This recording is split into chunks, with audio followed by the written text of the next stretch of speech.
The 1960s belonged to the demure female lead. By 1962, Marilyn Monroe had already sung a sultry rendition of Happy Birthday to JFK, Audrey Hepburn had taken home Best Actress for Breakfast at Tiffany's, and the news media and Sophia Loren still struggled to cope with Jane Mansfield's more uninhibited night out.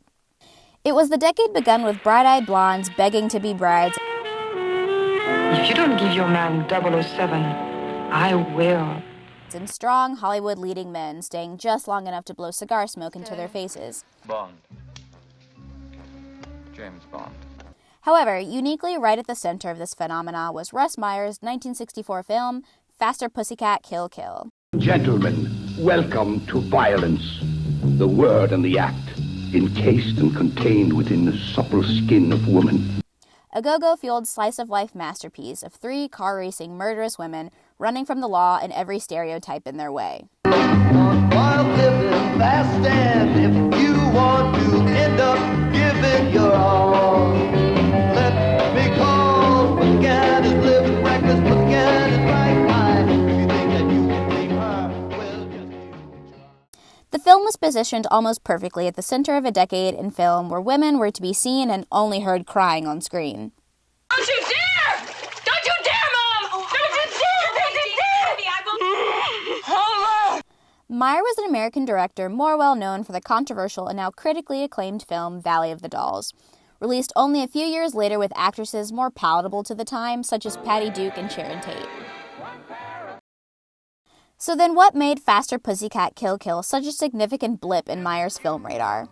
Well, at first glance, the film could be mistaken for more fodder for the male gaze. It tracks Varla, Rosie, and Billy, a go-go dancing girl group on the run after killing a Beach Boys-looking young man in the desert over a watch and kidnapping his excitable girlfriend. The movie is loud, fast, and exciting. The women are enticing but unlikable. Jack and Jill, they make the mafia look like brownies. They are well aware of their place in society and use their bodies and cunning to outsmart each man in the film. You girls a bunch of nudists, or you just, short of clothes? Right now, you're first on my list, and I always try to be top. Meyer's shot techniques are strong support for this film as an exclamation point in the 1960s. The women of the film are shot from a worm's eye Dutch angle that supports their power and presence as forces against the status quo. They reclaim the assumed weakness of femininity by almost using their bodies and breasts as weapons against their obstacles. You're gonna still drive away, Buster! Meyer objectifies men and almost satirizes the gender traditions in the film as well. He's a big one, ain't he? Got muscles all the way to his ears. Yeah, 10% of your action be enough for anyone. The women function to outsmart each man they encounter. The latter part of the film is filled with forward innuendo directed towards a muscular, shirtless, and disabled man only known as the Vegetable. All of the men in the film have few lines, and many are directed towards understanding just what the women are talking about. The man they murder harkens back to the teeny bopper images of pop singers from the time. His girlfriend is reminiscent of a Sally Fields character. She cries and faints for much of the film, begging for the men she encounters to save her. Each time they are unlucky. Surprisingly, the film did well at its release. With only a $44,000 budget, Meyer secured rave reviews from Variety, The New York Times, and other critics for its jarring imagery and dangerous female portrayals.